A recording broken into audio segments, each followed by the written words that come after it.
सर्वशक्तिमान ईश्वर विष्णु ने क्यों एक साधारण मानव का शरीर धारण किया? उनका साथ देने वाले वानर एवं ऋछ क्या साधारण वानर एवं ऋछ थे या कोई मनुष्य थे? महाराज दशरथ के समय राज्य और समाज की व्यवस्था कैसी थी? राम जन्म के लिए होने वाले पुत्रेष्टि से पूर्व यज्ञ जो अश्वमेध यज्ञ हुआ था उसमें क्या पशु बलि दी गई थी? इन सभी विषयों पर वाल्मीकि रामायण क्या कहता है, यही आज के वीडियो का विषय है। बाल कांड का सर्ग 1 से 4 तक भाषा एवं संबोधन के आधार पर वाल्मीकि द्वारा नहीं बल्कि किसी और व्यक्ति द्वारा लिखा गया माना जाता है, पर पांचवा भाग वाल्मीकि रचित मूल रामायण का भाग माना जाता है। इसकी चर्चा रामायण सीरीज के दूसरे भाग वाले वीडियो में की गई है। रामायण के 5वें सर्ग की शुरुआत इक्ष्वाकु वंश के कुछ कार्यों का वर्णन करते हुए यह कहकर होता है कि इन्हीं इक्ष्वाकु वंश के महात्मा राजाओं की कुल परंपरा में रामायण नाम से प्रसिद्ध इस महान ऐतिहासिक काव्य की अवतारणा हुई है। हम दोनों आदि से अंत तक इन सारे काव्य का पूर्ण रूप से गान करेंगे। चूंकि चौथा सर्ग राम की सभा में गायन के लिए बैठे लवकुश से समाप्त होता है, इसलिए माना जा सकता है कि यहाँ हम दोनों शब्द उन्हीं दोनों भाइयों के लिए आया है। श्लोक 4 में वे कहते हैं कि इस काव्य के द्वारा धर्म, अर्थ, काम और मोक्ष चारों पुरुषार्थों की सिद्धि होती है, इसलिए आप लोग दो दृष्टि का परित्याग कर इसका श्रवण करें। इसके बाद वे कौशल जनपद और अयोध्या नगर का वर्णन करते हैं। छठे सर्ग में राजा दशरथ के शासन और उनके समय प्रजा की अच्छी स्थिति का वर्णन रामायण करता है। 8वां श्लोक कहता है कि अयोध्या में लंपट, कायर, नृशंस, मूर्ख, नास्तिक आदमी तो ढूंढने पर भी नहीं मिलते थे। 8वें श्लोक के अनुसार वहां ऐसा कोई भी व्यक्ति नहीं था जो कानों में कुंडल, सिर पर मुकुट, गले में पुष्प माला धारण नहीं करता हो और जो तेल, फुलेल, चंदन न लगाता हो या जो सब प्रकार के से सुखी न हो। ऐसा तो कोई भी नहीं था जिसके शरीर से स्वच्छता नहीं होने के कारण बदबू आती हो। इसी तरह 28 श्लोक में अयोध्या के आम लोगों का वर्णन है। 7वां सर्ग बताता है कि राजा दशरथ के 8 मुख्यमंत्री थे। इनके नाम थे दृष्टि, जयंत, विजय, सुराष्ट्र, राष्ट्रवर्धन, अकोप, धर्मपाल और सुमंत्र। सुमंत्र को अर्थशास्त्र का ज्ञाता बताया गया है। इनके अलावा सुयज्ञ, जावाली, कश्यप, गौतम, मार्कंडेय और कात्यायन भी उनके मंत्री थे। वशिष्ठ और वामदेव उनके पुरोहित थे। इस सर्ग में वाल्मीकि जी मंत्रियों के गुण, कार्य प्रणाली आदि बताते हैं, क्योंकि शासन की कुशलता इनकी कुशलता पर बहुत हद तक निर्भर थी। इसके बाद 8वें सर्ग में वे राजा दशरथ की संतान नहीं होने, उत्तराधिकारी के लिए उनकी चिंता और यज्ञ के विचार का विवरण देते हैं। 8वें सर्ग के अनुसार अयोध्या के राजा दशरथ शक्तिशाली, धर्मशील और प्रजापालक राजा थे। राज में सुख, शांति और समृद्धि थी, लेकिन उनके बाद उनके वंश को चलाने वाला कोई पुत्र नहीं था। एक बार राजा दशरथ के मन में पुत्र की प्राप्ति के लिए अश्वमेध यज्ञ करने का विचार आया। उनके इस विचार को उनके मंत्रियों, ब्राह्मणों, गुरुओं आदि सबका समर्थन मिला। कुल पुरोहित ऋषि वशिष्ठ के देखरेख में यज्ञ का समस्त कार्य संपन्न हुआ। सरयू नदी के उत्तर तट पर यज्ञ भूमि का निर्माण हुआ। 9वें सर्ग के अनुसार इस यज्ञ के लिए राजा दशरथ को उनके मंत्री सुमंत्र ने अंग देश के राजा रोमपाद की पुत्री शांता, उनके पति श्रृंगी ऋषि को अपने यज्ञ में पुरोहित बनाने के लिए जाकर बुला लाने की सलाह देते हैं। सुमंत्र ने महाराजा दशरथ से कहा कि आपकी संतान के बारे में भगवान सनत कुमार ने ऋषियों से जो कुछ कहा था, जिसे मैंने ऋत्विजों से सुना, वह बता रहा हूँ। वे उन्हें श्रृंगी ऋषि के विषय में बताते हुए अंग देश के अकाल की कहानी सुनाते हैं। ये सारी बातें पिछले वीडियो में विस्तार से बताई गई है। 10वें सर्ग में राजा के पूछने पर सुमंत्र श्रृंगी ऋषि के अंग देश आगमन और शांता श्रृंगी के विवाह का प्रसंग भी सुनाते हैं। विष्णु पुराण के अनुसार शांता कौशल्या एवं दशरथ की औरस यानी जैविक पुत्री थी, जिसे उन्होंने अपने मित्र रोमपाद को गोत्र दे दिया था, लेकिन रामायण में उनके जन्म का विवरण नहीं है, केवल विवाह का विवरण है। 11वें सर्ग में राजा दशरथ के सब परिवार अंग देश जाकर शांता और ऋषि श्रृंगी को लाने का वर्णन है। 12वें सर्ग से 15वें सर्ग के अनुसार यज्ञ के लिए पूरी तैयारी होने के बाद दशरथ जी ने अश्वमेध यज्ञ के लिए अपनी पत्नियों के साथ दीक्षा लिया। विधिवत रूप से यज्ञ का कार्य पूर्ण हो गया। तब श्रृंगी ऋषि ने दशरथ जी से अथर्ववेद के मंत्रों से पुत्रेष्टि यज्ञ करवाया। इस यज्ञ के लिए जिन जिन को बुलाना था और उनका कैसे सम्मान करना था, यह भी बताया गया है। चारों वर्णों के लोगों को बुलाया गया था। सेवक, कारीगर आदि को विशेष रूप से सम्मान पूर्वक रखने का और बुलाने का निर्देश राजा की तरफ से था। गुरु वशिष्ठ कहते हैं कि देखना, किसी को भी हंसी मजाक में भी अनादर करके कोई वस्तु नहीं देना, क्योंकि अनादर करके देने वाला दाता निश्चय ही नाश को प्राप्त होता है। राजा ने मिथिला, कैकेयी, काशी, अंग और मगध देश की राजाओं की विशेषताओं को बताते हुए, उनके अपने संबंधों का हवाला देते हुए, अपने प्रिय मंत्री सुमंत्र को जाकर खुद वहां के राजाओं को लाने का निर्देश दिया था। यह पहला अवसर है जब मिथिला का नाम रामायण में आता है और राजा दशरथ राजा जनक जी को बड़े ही आदर और सम्मान से याद करते हैं। 14वें सर्ग में अश्वमेध यज्ञ का वर्णन है। 36वें और 37वें श्लोक के अनुवाद में कुछ अंतर है। कुछ अनुवाद अश्वकंद के गूदे की आहुति का अर्थ लेते हैं, तो कुछ अश्व यानी घोड़े की आहुति से। गीता प्रेस की रामायण में इससे पहले के श्लोक में यज्ञ की विधियों का वर्णन करते हुए कहा गया है कि अश्वमेध के यज्ञ के घोड़े की रक्षा के लिए महारानी कौशल्या एक रात घोड़े के पास रहीं। कौशल्या एवं अन्य रानियों ने यज्ञ के घोड़े का स्पर्श किया। चतुर्वेदी द्वारका प्रसाद शर्मा जी के अनुसार जो उन्होंने अनुवाद किया है, उसका आशय यह है कि घोड़े का बलि दिया गया था। यज्ञों में बलिदान होने की बात अन्य स्रोतों में कहा गया है, इसलिए यहाँ दोनों ही अर्थ संभव है।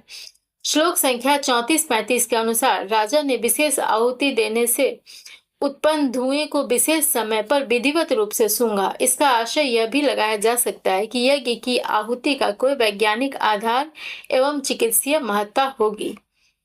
इस यज्ञ के दक्षिणा के विवरण में एक बात ध्यान खींचती है। राजा दशरथ ने ब्राह्मणों को दक्षिणा के रूप में जमीन दिया, लेकिन उन लोगों ने कहा कि हम वेदाध्ययन करने वाले लोग हैं, जमीन को संभाल नहीं पाएंगे, इसलिए हमें इसका मूल्य दे दिया जाए।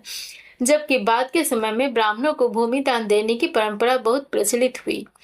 15वें सर्ग में राम जन्म के लिए पुत्रष्टि यज्ञ का वर्णन है, जो कि श्रृंगी ऋषि ने करवाया था।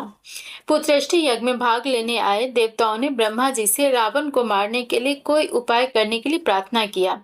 ब्रह्मा जी के वरदान के कारण रावण बहुत शक्तिशाली हो गया था। ब्रह्मा जी ने मनुष्यों के हाथों रावण की मृत्यु की बात बताकर देवताओं को आश्वस्त किया।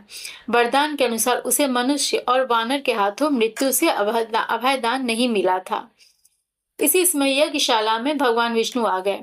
देवताओं ने भगवान विष्णु से अपने 4 रूप बनाकर राजा दशरथ के 3 रानियों के गर्भ से पुत्र के रूप में अवतार लेने के लिए आग्रह किया, ताकि वे मनुष्य रूप लेकर रावण को मार सके। देवता रावण के अत्याचारों के विषय में भी बताते हैं। सर्ग 15 के श्लोक संख्या 18, 19, 20 और 21 के अनुसार देवता कहते हैं कि रावण ने नंदन वन में क्रीड़ा करते हुए अनेक गंधर्वों और अप्सराओं को मार डाला। वह मूर्ख राक्षस रावण देवता, गंधर्व, सिद्ध, मुनियों को अपने बल से बहुत सताता है। रावण को यद्यपि शास्त्रों का ज्ञान था, तथापि वह व्यवहार में लोगों को सताता था। संभवतः इसीलिए देवता उसे मूर्ख कहते हैं। सर्ग 16 के श्लोक 7 के अनुसार देवता कहते हैं कि रावण तीनों लोगों को उजाड़ता है और स्त्रियों को पकड़कर ले जाता है। इन वर्णनों से स्पष्ट है कि रावण ने सीता हरण के अलावा भी अनेक स्त्रियों का उत्पीड़न किया और अन्य लोगों को सताया। आगे चलकर उसके अत्याचारों की और भी कहानी दी गई है रामायण में। यहाँ रामचरितमानस के विवरण से थोड़ा अंतर दिखता है। मानस के अनुसार देवता ब्रह्मा जी को लेकर भगवान शिव के पास पहुंचे थे विष्णु जी के पास जाने के लिए, पर रामायण में सारी बातें यज्ञ मंडप पे ही होना बताया गया है। भगवान विष्णु ने देवताओं को अभय दान करते हुए मनुष्य के रूप में रावण को बंधु बांधवों सहित मारने का आश्वासन दिया। उन्होंने रावण वध के बाद 11,000 वर्षों तक पृथ्वी का पालन करते हुए मनुष्य लोक में रहने का भी वचन दिया। इससे स्पष्ट है कि केवल रावण वध ही उनका उद्देश्य नहीं था, उसके बाद भी वो रहना चाह रहे थे। 11,000 उन्होंने पहले ही आश्वासन दिया था। तदनुरूप उन्होंने राजा दशरथ को अपना पिता बनाकर 4 रूपों में अर्थात 4 भाइयों के रूप में मनुष्य रूप लेने का निश्चय किया।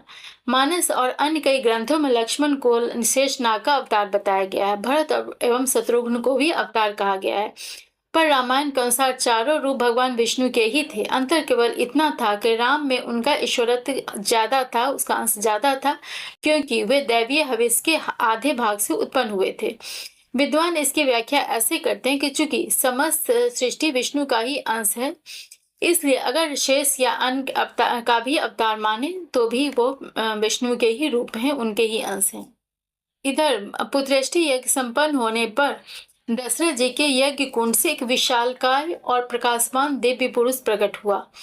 उसके हाथों में देवताओं द्वारा बनाई गई दिव्य खीर यानी हविष से भरी हुई थाली थी। उसने दशरथ जी से यह खीर अपनी पत्नियों को देने के लिए कहा। दशरथ जी ने उस खीर का आधा भाग कौशल्या को दे दिया, आधे में से पुनः आधा कर सुमित्रा को दे दिया। बचे हुए खीर रानी कैकेयी को देकर उसका बचा हुआ भाग पुनः सुमित्रा को दे दिया। इस तरह खीर के 4 भाग हो गए। बड़ी और छोटी रानी कौशल्या और कैकेयी को एक एक और मझली रानी सुमित्रा को 2 भाग मिले। तीनों रानियों ने शीघ्र ही पृथक पृथक गर्भ धारण किया। इधर ब्रह्मा जी ने देवताओं से कहा कि भगवान विष्णु उन लोगों के हित के लिए मनुष्य का रूप लेने वाले हैं, यानी कि मनुष्य का अवतार लेने वाले हैं। इसलिए देवता भी वानर के रूप में अपने अपने अंश को अपने पुत्र के रूप में पृथ्वी पर जन्म प्रदान करे, ताकि वे सब समय आने पर श्री राम की सहायता कर सके। ब्रह्मा जी सब देवताओं से बलवान, कामरूपी, माया जानने वाले, वेगवान, बुद्धिमान, पराक्रमी इत्यादि गुणों वाले पुत्र उत्पन्न करने के लिए कहते हैं। यहाँ काम रूपी शब्द का आश्रय चतुर्वेदी द्वारका प्रसाद शर्मा जी जैसा चाहे वैसा रूप बनाने वाले से लेते हैं। ब्रह्मा जी ने बताया कि जम्भाई लेते समय उनके मुंह से पहले ही ऋछरा जामवन उत्पन्न हो चुके थे। मुंह से उत्पन्न होने के संबंध में 3 तरह की व्याख्या की जाती है। पहली, वे भगवान थे, उनके पास विशेष शक्तियां थी। अन्य कई वर्णन भी ऐसा है जहाँ की किसी अंग से देवता उत्पन्न हुए। स्वयं ब्रह्मा जी भी विष्णु के नाभि से उत्पन्न बताए गए हैं। भगवान कुछ भी कर सकते हैं। दूसरी व्याख्या ऐसी की जाती है कि मुंह या किसी अन्य अंग से उत्पन्न होने का अर्थ है मानसिक या आध्यात्मिक शक्ति या वाक शक्ति द्वारा उत्पन्न होना। तीसरी धारा का विचार यह है कि उस समय का तकनीक या विज्ञान बहुत उन्नत हो सकता है कोई ऐसी तकनीक हो जैसे आज DNA टेक्निक है, किंतु इस तरह के तकनीक का हम लोग अभी तक विकास नहीं कर पाए, इसलिए इसे समझ नहीं सकते हैं। अस्तु, फिर कथा पर वापस आते हैं। ब्रह्मा जी की आज्ञा के अनुरूप देवराज इंद्र ने अपने पुत्र के रूप में वानर राज बाली को और सूर्य देव ने सुग्रीव को उत्पन्न किया। तार नामक वानर देवगुरु बृहस्पति का और गंधमादन वानर कुबेर का पुत्र था। नल विश्वकर्मा का, नील अग्नि का, महेंद्र और द्विविध अश्विनी कुमारों के पुत्र थे। सुसेन नामक वानर वरुण का और शरभ वानर पर्जन्य का पुत्र था। वानरों में सबसे अधिक बुद्धिमान और बलवान हनुमान वायुदेव के पुत्र थे। देवताओं की तरह अप्सराओं, किन्नरों, यक्ष आदि के भी अनेक पुत्र हुए। यहाँ ध्यान देने की बात यह है कि सभी प्रमुख वानर योद्धाओं का वर्णन करते हुए बाली का भी वर्णन किया गया है। यह भी कहा गया है कि उसने बहुत से ऋक्ष, लंगूर, अन्य वानरों की रक्षा की थी, जबकि बाली को राम सेना में नहीं गिना जाता है, क्योंकि उसका वध तो राम रावण युद्ध से बहुत पहले ही राम ने उसके पापों का दंड देने के लिए कर दिया था। सुसेन नामक वानर का भी उल्लेख है, जिसने राम रावण युद्ध में लक्ष्मण जी की जान बचाई थी, लेकिन बाद के समय में संभवतः समान नाम होने के कारण सुसेन को लंका का राजवैद्य मान लिया गया। इन वानरों का वर्णन करते हुए 17वें सर्ग में वाल्मीकि जी कहते हैं कि वे और ही प्रकार के वानर थे और प्राकृतिक वानरों से विलक्षण थे, अर्थात राम सेना के वानर साधारण बंदर नहीं थे, बल्कि इनसे कुछ अलग विशेष थे। वे वानर थे, कोई जनजातीय समुदाय थे या कोई विशेष प्रजाति थे इत्यादि जो विवाद आज लोग करते हैं, उसका जवाब बहुत हद तक वाल्मीकि रामायण में दिया गया है। यज्ञ समाप्ति के 12वें मास में चैत्र शुक्ल पक्ष नवमी तिथि को पुनर्वसु नक्षत्र और कर्क लग्न था। सूर्य, मंगल, शनि, बृहस्पति और शुक्र ये 5 ग्रह अपने अपने उच्च स्थान में विद्यमान थे। लग्न में चंद्रमा के साथ बृहस्पति थे। इसी समय दशरथ जी की बड़ी रानी कौशल्या ने श्री राम को जन्म दिया। इसके बाद रानी कैकेयी ने भरत को जन्म दिया। तत्पश्चात रानी सुमित्रा को लक्ष्मण और शत्रुघ्न नामक 2 पुत्र हुए। भरत का जन्म पुष्य नक्षत्र और मीन लग्न में हुआ था। लक्ष्मण और शत्रुघ्न का जन्म अश्लेषा नक्षत्र और कर्क लग्न में हुआ। ये चारों भाई पृथक पृथक गुणों से संपन्न और सुंदर थे। इनके जन्म पर मनुष्यों ही नहीं बल्कि देवताओं और गंधर्वों ने भी उत्सव मनाया और खुशी प्रकट किया। जन्म के 11वें दिन बीतने पर यानी 12वें दिन चारों भाइयों का नामकरण संस्कार हुआ। कुल गुरु वशिष्ठ ने चारों भाइयों के नाम रखे। समय समय पर चारों भाइयों के जातकर्म आदि संस्कार भी हुए। चारों भाई सद्गुणी, पराक्रमी और ज्ञानवान थे, लेकिन बड़े भाई राम का तेज और उनकी लोकप्रियता अन्य भाइयों से अधिक थी। आमतौर पर उनकी धनुष विद्या के विषय में हम चर्चा करते हैं, लेकिन रामायण के अनुसार हाथी के कंधे और घोड़े के पीठ पर बैठने और रथ हाँकने की कला में उन्होंने विशेष निपुणता प्राप्त की थी। वे सदा धनुष विद्या का अभ्यास करते रहते थे और पिता की सेवा में तत्पर रहते थे। पहले सर्ग में उनके गुणों को बताते हुए उनके बातचीत के तरीके की प्रशंसा की गई है और उन्हें सभी शास्त्रों का ज्ञाता कहा गया है। यद्यपि चारों भाइयों में बहुत स्नेह था, तथापि राम के प्रति लक्ष्मण का स्नेह कुछ विशेष था। वाल्मीकि जी तो लक्ष्मण को राम के लिए शरीर से बाहर विचरने वाले दूसरे प्राण के समान कहते हैं। राम को भी लक्ष्मण के बिना न तो नींद आती थी और न ही अपने भोजन में से उन्हें खिलाए बिना वे खाते थे। राम जब घोड़े पर चढ़कर शिकार के लिए जाते थे तो लक्ष्मण धनुष लेकर उनके पीछे उनकी रक्षा के लिए सदा रहते थे। राम लक्ष्मण की तरह ही भरत शत्रुघ्न में भी बहुत स्नेह था। चारों भाई अस्त्र शस्त्र के अभ्यास के अतिरिक्त वेदों का स्वाध्याय भी करते थे। राम चारों भाइयों के बाल काल के इस वर्णन के साथ ही बाल कांड का 18वां सर्ग समाप्त होता है। पर इसी सर्ग से ऋषि विश्वामित्र के राजा दशरथ के दरबार में आने का वर्णन शुरू होता है। लेकिन यहाँ प्रश्न यह आता है कि विश्वामित्र तो सभी शक्तियों एवं अस्त्र शस्त्र के स्वयं ज्ञाता थे, तो क्या वे स्वयं राक्षसों का वध नहीं कर सकते थे? उन्हें राम क्यों चाहिए? ये सारी बातें रामायण सीरीज के अगले वीडियो में करेंगे।